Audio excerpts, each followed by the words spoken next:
الحمد لله وكفى والصلاة والسلام على سيد الأنبياء وعلى آله وأصحابه كل صدق والصفاء.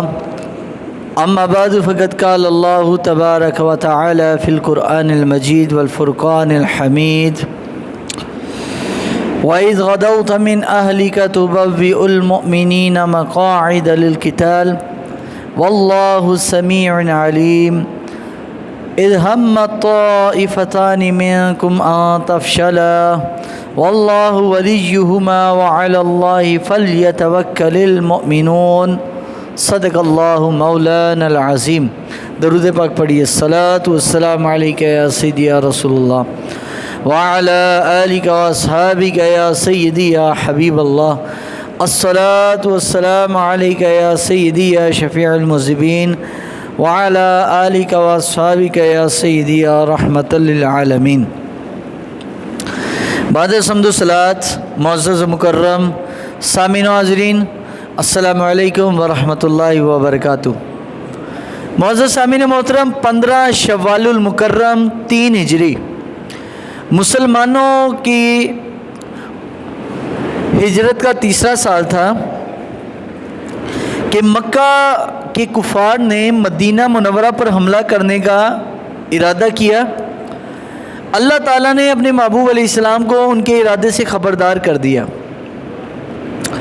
تو نبی علیہ السلام نے صحابہ کرام سے مشورہ کیا کہ ہمیں کفار مکہ کے ساتھ مدینے کے اندر ہی جنگ کرنی چاہیے یا مدینے کے باہر جا کے لڑائی کرنی چاہیے. عرض کیا یا رسول اللہ صلی اللہ علیہ وسلم، صحابہ کرام میں سے اکثر کا یہی رجحان تھا کہ مدینہ منورہ کے باہر جا کے جنگ لڑی جائے، لیکن چند صحابہ کرام وہ بھی تھے اور کچھ منافقین نے بھی مشورہ دیا کہ مدینے کے اندر جنگ لڑیں گے. تو نبی علیہ الصلوۃ والسلام نے 3 ہجری 15 شوال المکرم کو دن تھا جمعۃ المبارک کا. نبی کریم صلی اللہ علیہ وآلہ وسلم اپنے صحابہ کرام کو جب مشورہ کر لیا تو فرمایا ٹھیک ہے، ہم احد کے میدان میں جا کے لڑائی لڑیں گے. احد کا وہ علاقہ جہاں آج احد پہاڑ موجود ہے، احد پہاڑ کے دامن میں وہ عظیم معرکہ ہوا جس کو جنگ احد کے نام سے یاد کیا جاتا ہے. اور یہی وہ جنگ تھی جس میں نبی پاک صلی اللہ علیہ وسلم کے جنگ کے انداز کو میرے رب نے قرآن میں بیان کیا. اللہ نے فرمایا وَإِذْ غَدَوْتَ مِنْ أَهْلِكَ تُبَوِّئُ الْمُؤْمِنِينَ مَقَاعِدَ لِلْقِتَالِ.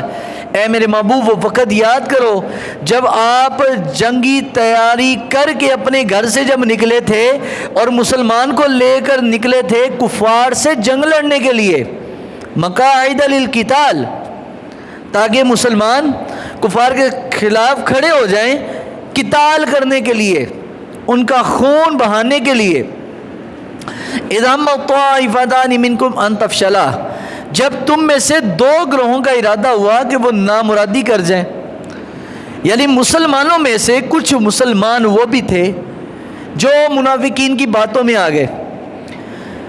لیکن اس وقت مسلمانوں سے جو صحابہ کرام سے تھے وہ اگر ایک کام نہ کرتے تو ہمیں اس کا علم نہ ہوتا، اور وہ یہ کہ ارادہ، نیت جب بھی بندہ اللہ کے لیے کرتا ہے تو وہ کس طرح کا ہونا چاہیے. یقین، توکل انسان کو کن چیزوں پر زیادہ ہونا چاہیے. نبی علیہ السلام اپنے کاشان مبارک سے نکلے جنگی لباس پہن کر.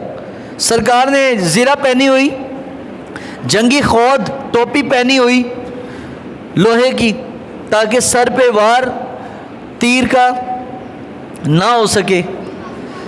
سرکار تو عالم علیہ الصلوۃ والسلام نے اپنے جسم مبارک پہ وہ سارا جنگی لباس پہن کر جب باہر تشریف لائے تو صحابہ کو معلوم ہو گیا کہ اللہ کے حبیب علیہ السلام اب مدینہ میں رہ کر نہیں جنگ لڑیں گے، اب احد جائیں گے.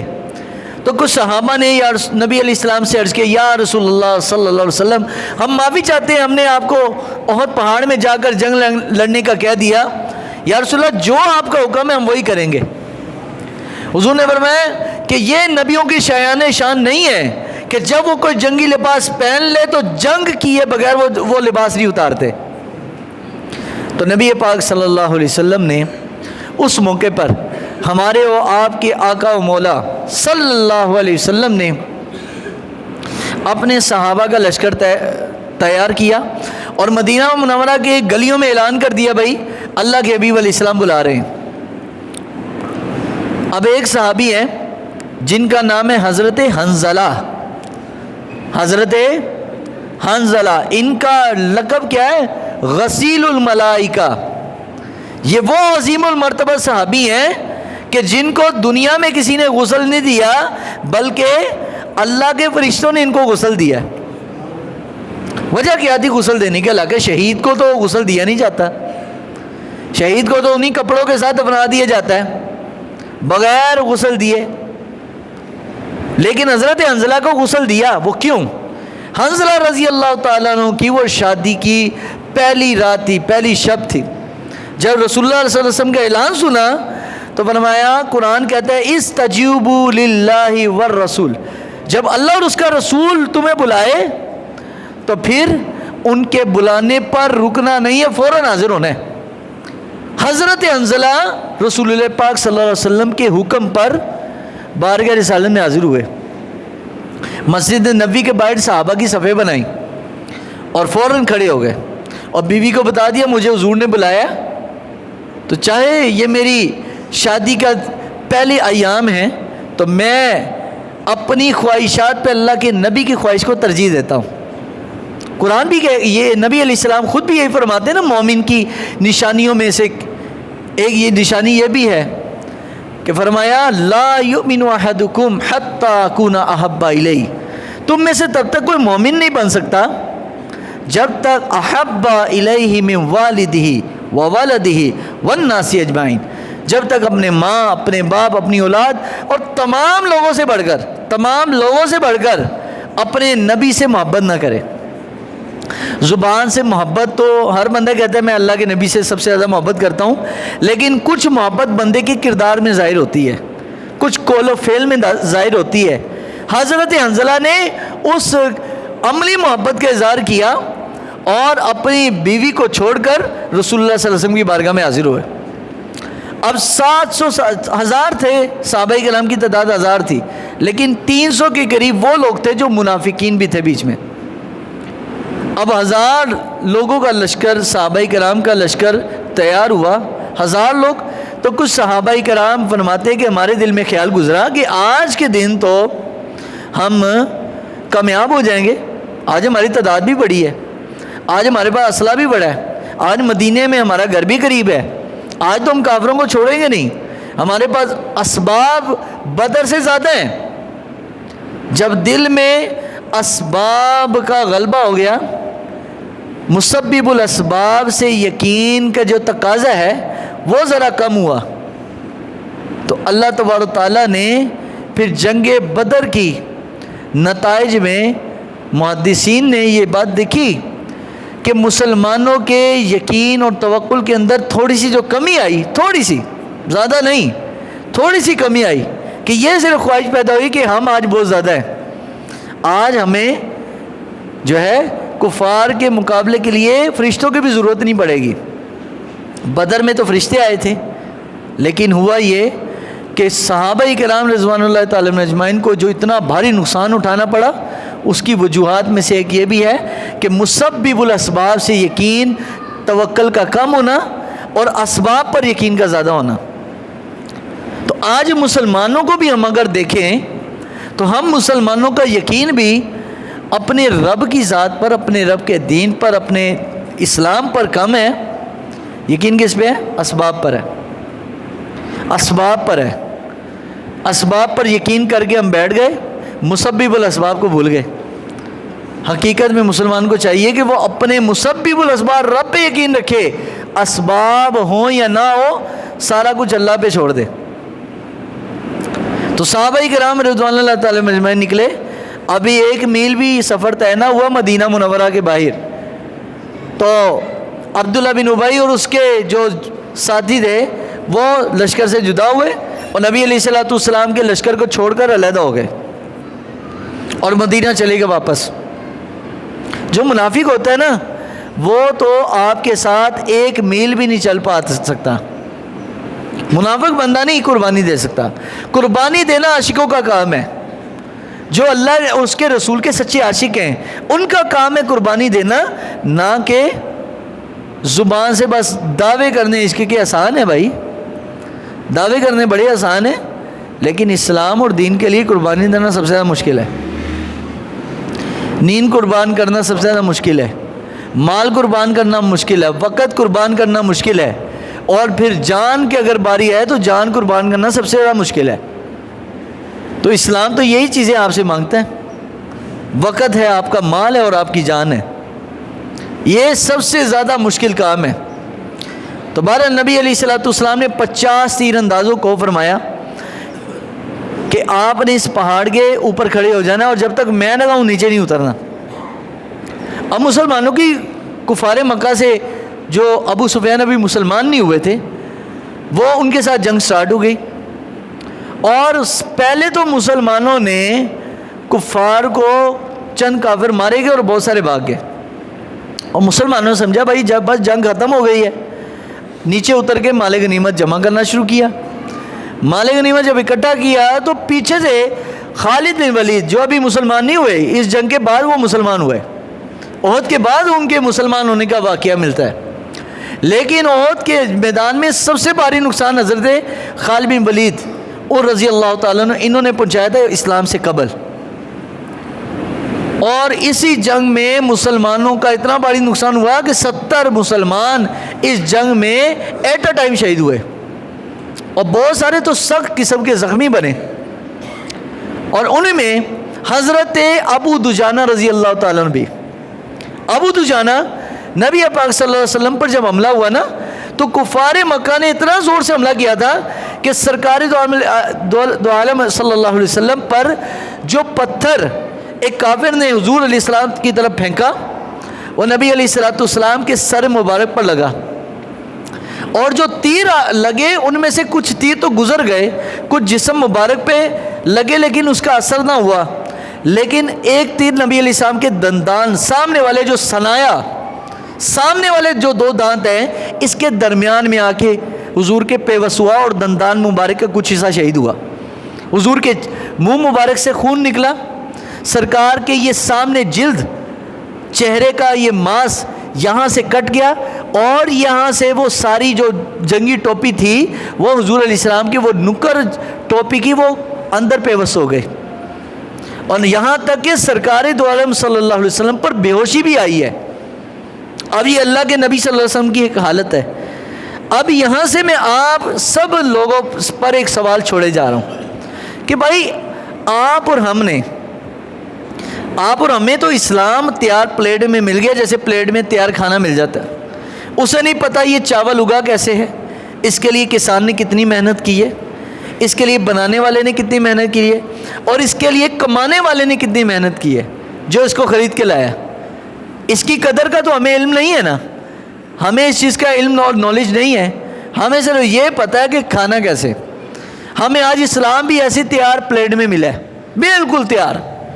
ہمیں معلوم نہیں ہے کہ اس اسلام کے لیے اللہ کے حبیب صلی اللہ علیہ وسلم کے جسم مبارک سے خون بھی نکلا، حضرت امیر حمزہ کا کلیجہ بھی نکالا گیا، اور ناک کاٹا گیا، کان کاٹا گیا، پورا چہرہ جسم مسلح کر دیا گیا. اتنے بڑے بڑے صحابہ، حضرت ابو دجانہ رضی اللہ تعالیٰ عنہ، انہوں نے جب نبی علیہ السلام پر حملہ ہو رہا تھا اور اوپر سے تیروں کی بارشیں ہو رہی ہیں، اتنا زوردار حملہ تھا کہ بہت سارے صحابہ تو وہیں پہ بھاگ گئے. بعد میں اللہ تعالیٰ نے ان کی مغفرت والی آیتیں قرآن میں نازل کی، بے شک اللہ نے ان کو معاف کر دیا. ہمیں اور آپ کو حق نہیں ہے کہ ان پر کوئی تنقید اور کوئی اعتراض دراز کریں. جب اللہ کے حبیب صلی اللہ علیہ وسلم نے اللہ نے ان کو معاف کر دیا.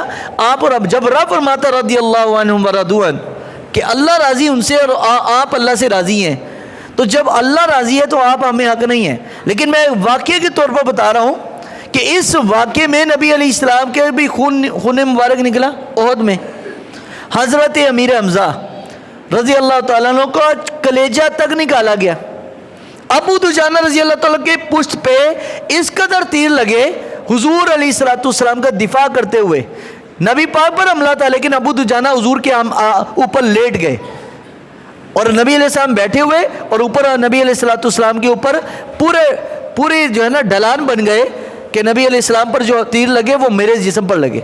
اس قدر تیر لگے کہ ابو دجانہ جب کھڑے ہوئے پورا جسم ایسے محسوس ہو رہا تھا جیسے سے کے کنڈے ہیں.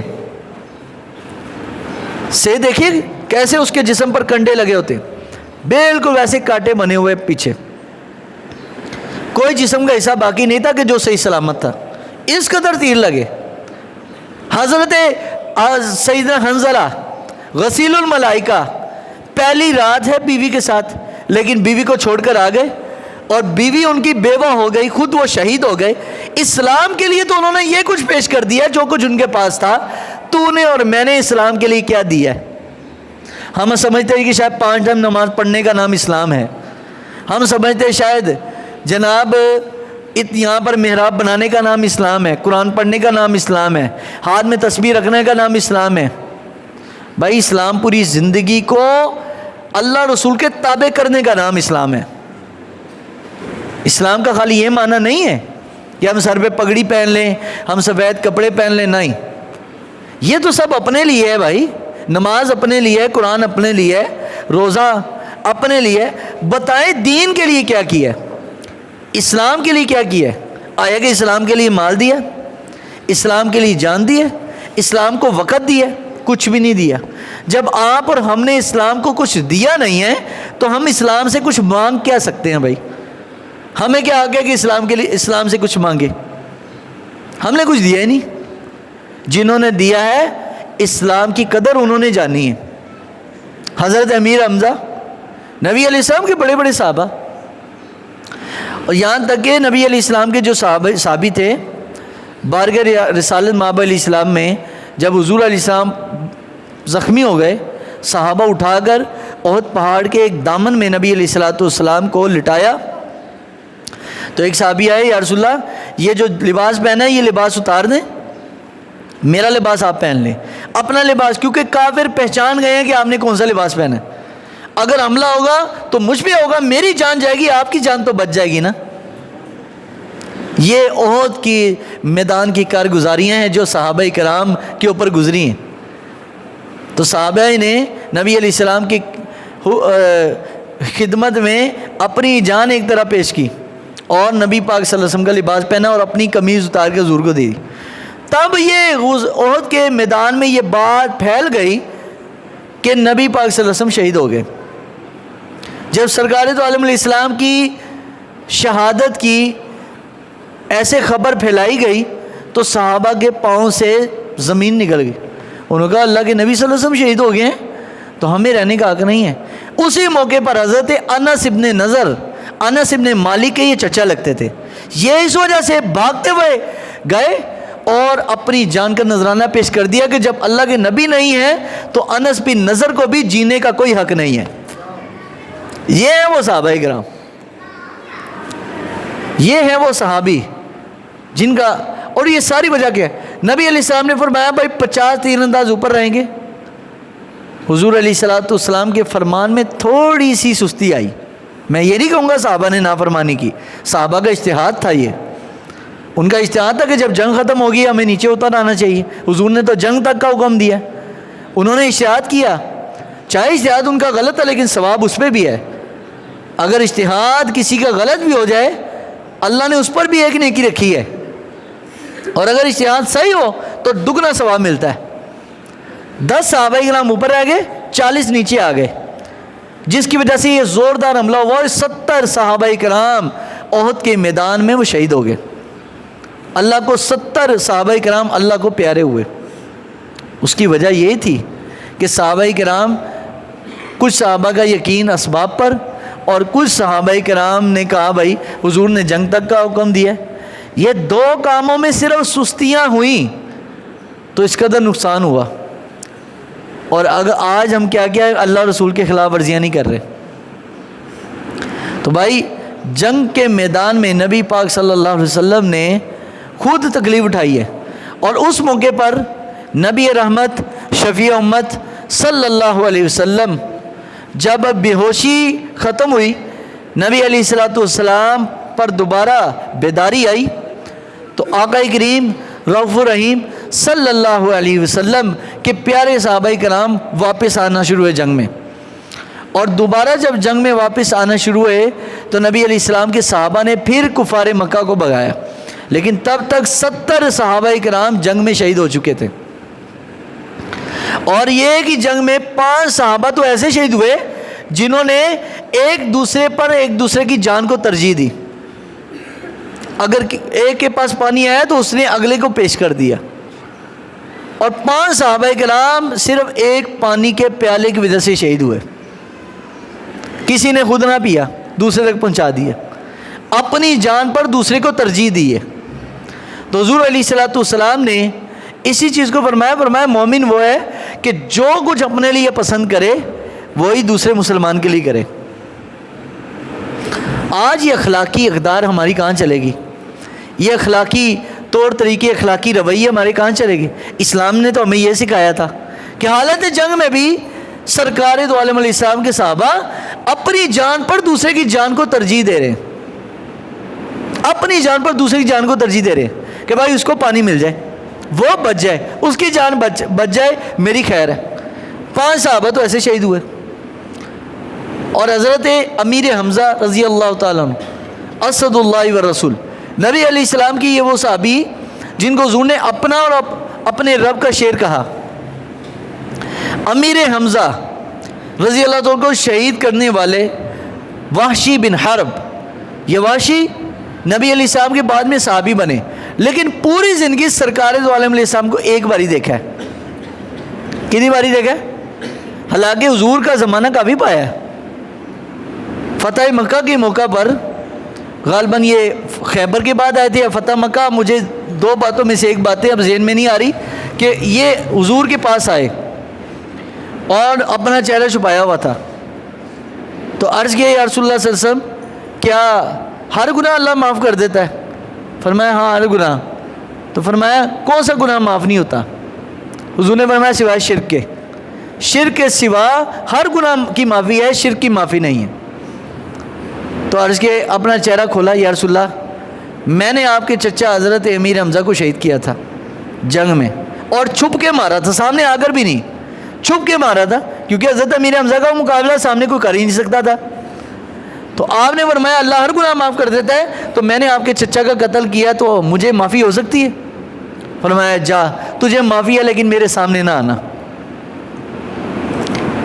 اور جب نبی علیہ السلام کی صاحبزادی مکہ مکرمہ میں موجود تھی، غالباً حضرت زینب، ان کو جس شخص نے مکہ مکرمہ میں زخمی کیا اور اس کی وجہ سے حضرت زینب کی شہادت ہوئی، نبی پاک کے پاس وہ بھی آئے تھے. تو عرض کیا حضور ہر گناہ کی معافی ہے؟ فرمایا ہر گناہ کی معافی ہے. تو چہرہ کھولا، یا رسول اللہ میں نے آپ کی بیٹی کو مارا تھا جس کی وجہ سے ان کی شہادت ہوئی ہے، تو مجھے معافی مل سکتی ہے؟ فرمایا جا تجھے بھی معافی ہے. اپنی اولاد سے بڑھ کر کوئی بھی قریبی رشتہ نہیں ہوتا. چچا کا رشتہ، اولاد کا رشتہ، یہ تو بڑا میٹھا رشتہ ہوتا ہے، لیکن حضور نے ان کو بھی معافی دے دی. احد کے سارے زخم جن لوگوں نے دیے تھے سرکار کو، وہ تمام لوگ حضرت خالد بن ولید سمیت، حضرت ابو سفیان، رشتہ داریاں بھی تھیں ان سے، لیکن دشمنی بھی تھی ایمان اسلام کی وجہ سے، لیکن سرکار نے فتح مکہ پر سب کو معاف کیا. اور ایک آج آپ اور ہمارے اس زمانے کے مسلمان ہیں، چھوٹی چھوٹی باتوں پر ہم ناراض ہو جاتے ہیں، چھوٹی چھوٹی باتیں دل میں رکھ لیتے ہیں، چھوٹی چھوٹی باتیں نوٹ کرتے ہیں. حضور نے تو اتنی بڑی باتیں نوٹ کرنے کے باوجود معاف کر دیا. فرمایا یہ سارا مسئلہ ذاتیات کا ہے. تو جب ذاتی مسئلہ ہو نا تو دین ہمیں یہی کہتا ہے کہ بھائی ذاتی مسئلہ ہو تو معاف کر دو. کیا کر دو بھائی؟ معاف کر دو. اور جب ایمانی مسئلہ ہو، اللہ رسول کی بات ہو، تو تب غصہ کرنا، ناراضگی تب بنتی ہے. اللہ رسول کے لیے ناراضگی ہم کرتے نہیں کبھی، اللہ رسول کے لیے کبھی غصہ میں آیا نہیں، اپنی ذات کے لیے تو غصہ بڑا آتا ہے. تو اس لیے یاد رکھیے غزوہ احد میں بنیادی طور پر نبی علیہ السلام نے ان تمام لوگوں کو بعد میں معافی بھی دی ہے جنہوں نے حضور کے 70 صحابہ کو شہید کیا ہے. فرمایا کلمہ پڑھ لیا، جس نے اسلام کا نام لے لیا، کلمہ پڑھ لیا، اسلام کی برکت سے اللہ نے پچھلے سارے گناہ اس کے دھو دیے، سارے لوگوں کو معاف کیے۔ تو آج ہمیں بھی چاہیے کہ یار ذاتی مسئلے کو کبھی بھی اپنی زندگی کا محور نہ بنائیں، ورنہ قتل تک لوگوں کی نوبتیں آ جاتی ہیں، ایک دوسرے کو مارنے تک۔ اور ایمان کا مسئلہ ہو تو تب اپنی غیرت ایمانی کا اظہار کریں، وہ ثواب ہے، لیکن جب اپنی ذات کا مسئلہ ہو تو حکم یہ ہے کہ معاف کر دو۔